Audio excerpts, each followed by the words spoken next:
Tonight, there is breaking news as we come on the air involving the CEO murder suspect, Luigi Mangione.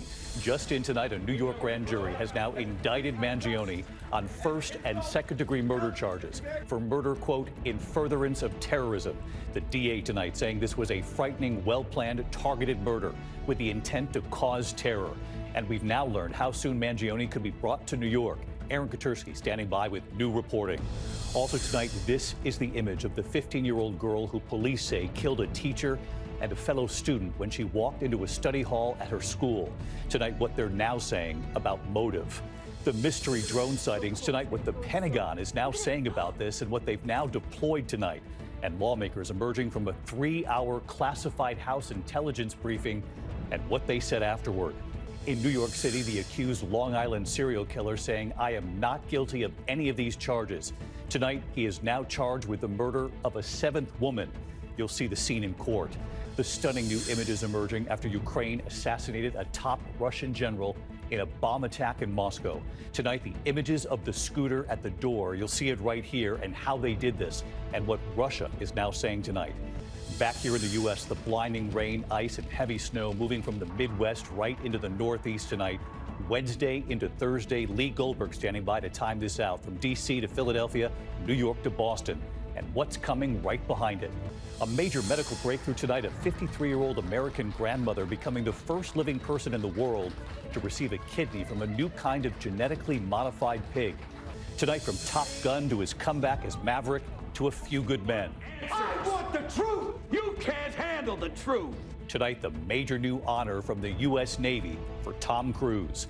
And our Made in America Christmas, your ideas pouring in. There's still time. From olive oil to wine to barbecue sauce. And what they've now done with the Major League Baseballs and bats, the NHL hockey sticks. Tonight, how to get a piece of your favorite team. Made in America! From ABC News World Headquarters in New York, this is World News Tonight with David Muir. Good evening, and it's great to have you with us here on a Tuesday night. We begin tonight with the breaking news in the CEO murder case. Just in tonight, a grand jury in New York City has now indicted Luigi Mangione on first and second-degree murder charges, calling it an act of terror.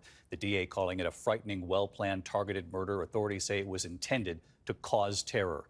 Tonight, Mangione remains jailed in Pennsylvania, where he was arrested. He's due in court on Thursday. His newly hired lawyer now says she expects he will agree to waive extradition and return to New York to face these charges. That could happen in days. We're also learning tonight about the phone call from authorities to Mangione's mother, just days after these surveillance images were first seen by the country. Authorities today saying that mother did not rule out her son. ABC senior investigative correspondent Aaron Katersky leading us off right here in New York. Tonight, nearly 2 weeks after the chief executive of UnitedHealthcare was gunned down outside a Manhattan hotel and left to die on the sidewalk, a grand jury indicted Luigi Mangione, charging him with killing Brian Thompson in furtherance of terrorism. In the middle of Midtown, the beginning of a busy day, tourists, commuters, business people, the intent was to sow terror. The 26-year-old Ivy League graduate is now charged with first and second-degree murder for the high-profile hit.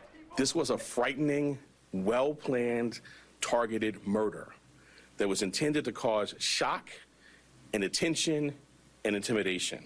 For the first time today, the NYPD detailed how detectives first spoke to Mangione's mother 3 days after the shooting. She had reported him missing in November to police in San Francisco. As soon as they saw the wanted poster, they called New York. When investigators reached Mangione's mother, she did not rule out her son could be the killer. They had a conversation where she didn't indicate that it was her son in the photograph, but she said it might be something that she could see him doing. Even Mangione's new lawyer conceded before she was hired the evidence was overwhelming. She also floated a possible insanity defense. You have someone who is a valedictorian of his class. He was brilliant his whole life. He comes from this great family. I mean, something changed, right? Significantly, something changed. Now, with an indictment secured, New York's police commissioner said no one should lionize the suspect. In the nearly 2 weeks since Mr. Thompson's killing, we have seen a shocking and appalling celebration of cold-blooded murder. Let me say this plainly. There is no heroism in what Mangione did. This was a senseless act of violence. It was a cold and calculated crime that stole a life and put New Yorkers at risk. Mangione's jailed in Pennsylvania tonight. David, his attorney tells us she expects he will waive extradition Thursday. He'd be brought here to court for arraignment on this sparingly used murder charge reserved for the most depraved killings. David? Aaron Katersky leading us off with the breaking news here tonight. Aaron, thank you. And we should note that Aaron is just part of the team that will have a special edition of 2020 Thursday night on suspect Luigi Mangione and the CEO murder case. That's Thursday night, 10 p.m. Eastern, right here on ABC. In the meantime, we turn now to the other developing story at this hour and what authorities are now saying about motive in the deadly school shooting 24 hours ago in Madison, Wisconsin. Tonight, hear the image of the suspect. Police say the shooter was a 15-year-old student, Natalie Rupnow. They also call her Samantha. Her friends, where authorities are now searching tonight. And ABC's Alex Perez reporting again from Madison. Tonight, police trying to find out what drove a 15-year-old Natalie Rupnow, seen here in a recent Facebook photo, smiling and hugging a dog, to bring a gun to the Abundant Life School Monday morning and kill a teacher and a fellow student. At this time, it appears that the motive was a combination of factors. Police say Rupnow, who also went by Samantha, shot her victims in a study hall classroom with kids of all grades inside. I was in the hallway and I was changing from my shoes to my boots to go to lunch, but then I heard the shooting and screams. Second grader Nora Gottschalk reunited with her dad, still barefoot, trying to process what happened. We went to the church right next to my school and everyone was panicking still because a lot of police were there. Investigators now poring over online accounts believed to be Rupnow's that appear to show the suspect gravitating toward neo-Nazi ideology, as well as interest and engagement in online forums that idolized mass shooters. In the minutes before the shootings, multiple posts to X, formerly Twitter, from an account believed to be Rupnow's, one at 10:45 showing a hand making the OK symbol, a gesture flashed by past white supremacist mass shooters, and another at 10:50 linking to a locked Google Drive that may contain writings by the suspect. We are working to authenticate the documents that you see online that some are referring to as a manifesto. And as soon as we do that, we will let you know. And David, investigators have collected evidence from the shooter's home and say her family is cooperating. They're still trying to figure out how she got that handgun. A vigil for the victims will be held later tonight. David? The country thinking about that community tonight. Alex, thank you. Tonight, the Pentagon now weighing in on those mystery drone sightings, what they're now saying about this, and what they've now deployed tonight.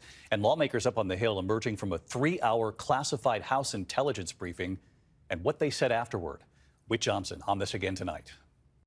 Tonight, growing calls for answers about those apparent drone sightings across the Northeast. Look at it.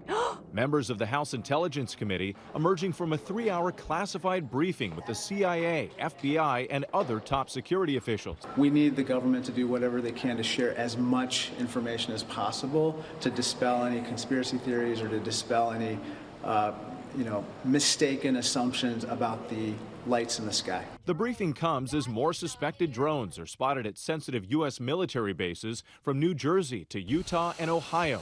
But the Pentagon saying they've now deployed additional counter-drone systems, including a so-called drone buster, to 2 bases in the Northeast. Essentially emits a signal which is able to interrupt the signal on the drone, which can affect its flight. The Pentagon going further, saying they have no reason to suspect a threat. Is it possible that some of those drones could be up to malign activity? It's entirely possible, but the vast majority, that is not the case. There are more than 1 million registered drones in the U.S., and it's not illegal to fly them day or night. According to federal regulators, recreational drones must fly at or below 400 feet, and pilots must maintain line of sight. And in New Jersey tonight, energy agencies knocking down an alarming theory, saying it's just not true. News reports linking drone sightings to a small amount of medical-grade radioactive material that was temporarily lost in transit. The New Jersey Department of Environmental Protection issuing a statement to ABC News saying the source has been located, repackaged, and sent to the manufacturer. And the National Nuclear Security Administration saying it does not employ drones for nuclear radiological detection missions. And David, that statement goes on to say that nuclear officials are not currently conducting any aerial operations in that region. And intelligence agencies insist that most of the thousands of sightings are some combination of various drones operating lawfully or manned civilian aircraft. David? Whit Johnson back with us tonight. Thank you, Whit. Now to a dramatic scene in court today. The accused Long Island serial killer in court saying, "I am not guilty of any of these charges." But tonight, Rex Heuermann is now charged in the death of a 7th woman now. And what prosecutors say they found in a search of his home. They believe he kept souvenirs. Here's Stephanie Ramos. Tonight, the accused Long Island serial killer appearing in court as he was about to be charged in a 7th case, the murder of Valerie Mack.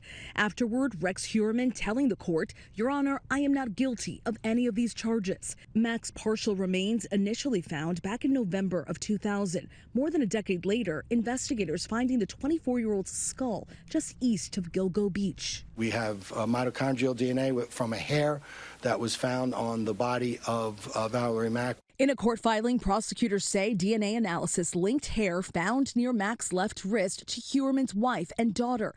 Neither women are considered suspects. Mack, now among 7 women authorities say Heuermann killed in a spree that spanned decades. He has pleaded not guilty to all charges. And tonight, investigators allege Heuermann kept souvenirs. Authorities say a search warrant of his home in Long Island and Manhattan office uncovered multiple newspaper and magazine clippings about the murders. Tonight, the families of Heuermann's alleged victims emotional, presenting Mack's parents with flowers in her honor.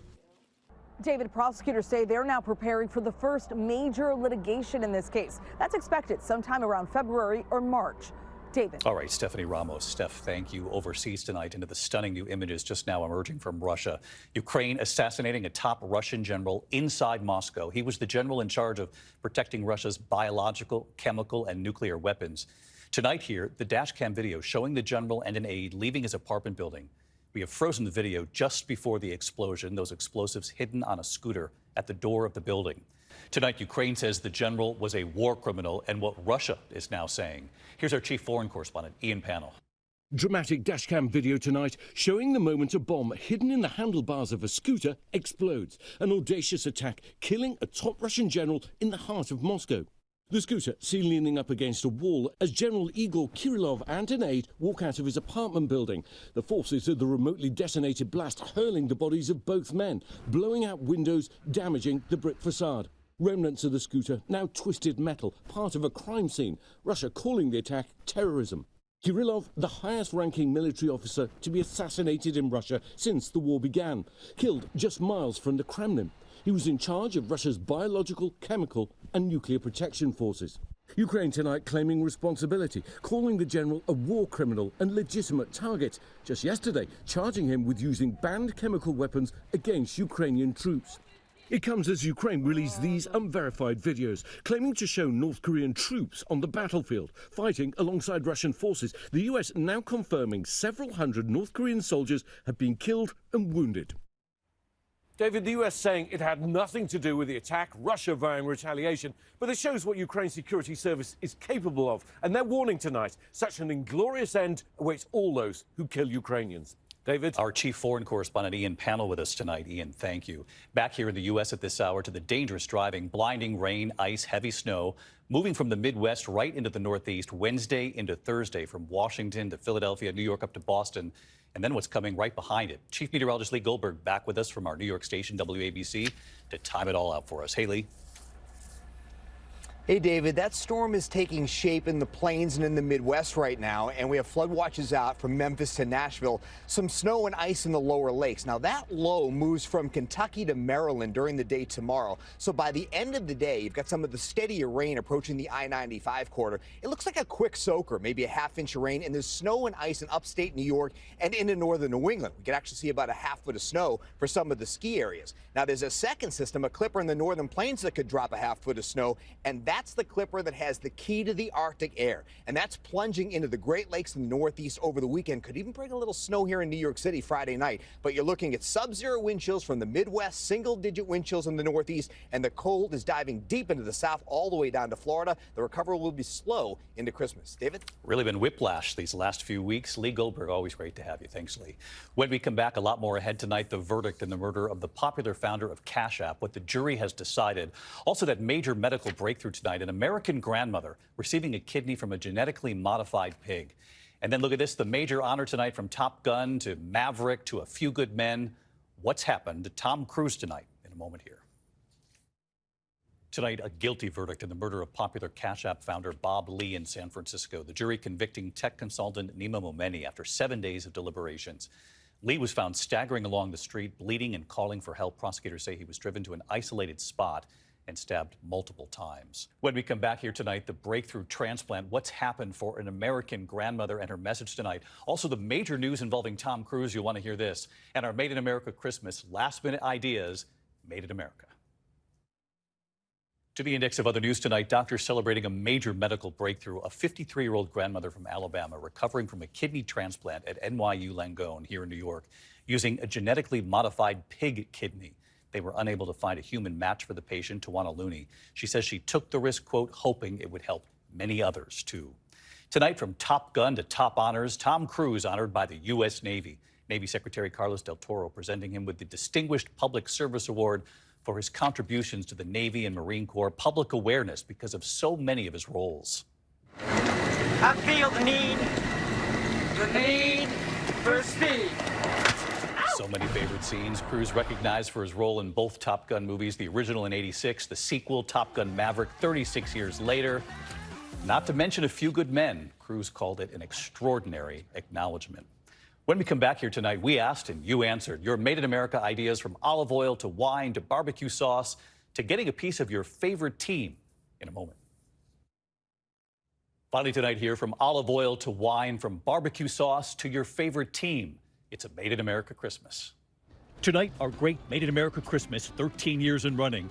Already this year, your ideas from Virginia, Georgia, Colorado, Missouri, Minnesota, Montana, California, Florida, Vermont, New York, and New Jersey.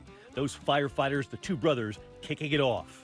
I'm ready for my upstate winter. 100%. Yeah. And tonight, Dayton, Oregon, south of Portland, the Durant Vineyards and Olive Mill, family owned for more than 50 years. Hello, David. Paul Durant, second generation owner. Some of the best olive oils in the world are being made right here in Dayton, Oregon. 54 workers making 10,000 gallons of olive oil a year. Their classic olive oil and their flavors, too. We make a jalapeno oil, a lemon, an orange, the fan favorite, garlic. That's from their olives, but their grapes, too, making their own wine. Durant Vineyards, 60,000 bottles of wine this year alone. And after surviving a wildfire a few years back, they weren't sold on the wine from that year, but they salvaged it for something else. Pinot Noir barbecue sauce. Hello, David. Culinary director Eric Bartle. First ingredient is our estate Pinot Noir, heavy on molasses, Dijon mustard, clove, chipotle chilies, and smoked paprika. They say it's delicious on spare ribs and brisket. Some of the proceeds from that sauce, right back to the fire department, the firefighters who helped fight those fires. Hi, David. Dayton Fire District's Lieutenant Jeremy McLeod. By making this barbecue sauce, they're giving back to the fire district here. Full circle, from saving that vineyard to paying it back at the firehouse. Made in America! And in Berkeley, California, the company Tokens and Icons. Their big idea, taking old Major League Baseballs, bats, uniforms, NHL hockey sticks, and goalposts, all from real games, and turning them into bottle openers, wallets, winter hats, bracelets. All gifts from your favorite team's gear. Hi, David. Owner Ward Wallow. This is Ron Trumbull, who I've worked with for over 20 years. This is Olivia and Idaline, and they fulfill orders. 9 workers in all, cutting up MLB baseballs, carefully unwinding the core inside 130 yards of yarn, and then hand braiding it into bracelets. Hockey goalposts and baseball bats transformed into bottle openers, printed right there, game-used bat from the Chicago Cubs. And baseball uniforms, including the Philadelphia Phillies, sewn into wallets. All with 3 words in mind. Made in America! And we love it. Tomorrow night, more of your ideas, and a great one. Here's a hint. You'll remember it from the movie It's a Wonderful Life. I'll see you tomorrow for that. Good night. Thank you for making World News Tonight with David Muir, America's most watched newscast.